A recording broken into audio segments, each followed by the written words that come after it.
ये ब्रांडिंग जो है ये अतीक, अंसारी या कानूनी तौर पर आजम जैसे ही लोगों के लिए रहती है, इसीलिए विपक्ष को ये मुद्दा मिलता है। तो आज आपसे ये स्पष्ट करना चाहता हूं कि 80 और 20 का जो मतलब है, 80 और 20 का जो अर्थ है वो क्या है, उसको स्पष्ट तौर पर बताइए। देखिए 80-20 का अर्थ वही है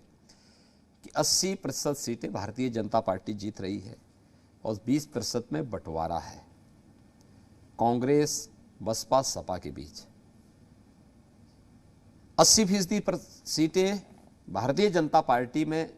उन सभी मतदाताओं का आएगा जो मतदाता कानून का राज पसंद करते हैं, सुरक्षा के बेहतर स्थिति को पसंद करते हैं, इंफ्रास्ट्रक्चर डेवलपमेंट के कार्यों को जिन्होंने अपने जीवन में खुशहाली का आधार माना है,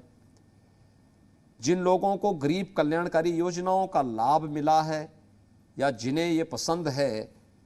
कि गरीबों को शासन की योजनाएं नियमानुसार मिलनी चाहिए और वे या तो लाभार्थी है या उस लाभार्थी वर्ग का समर्थक है या उसका शुभचिंतक है,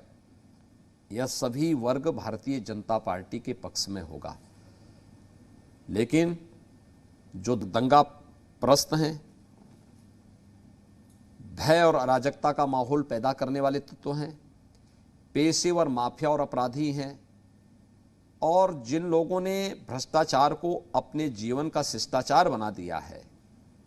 जिन लोगों ने प्रदेश के संसाधनों को लूट पर अपना जन्मसिद्ध अधिकार माना है,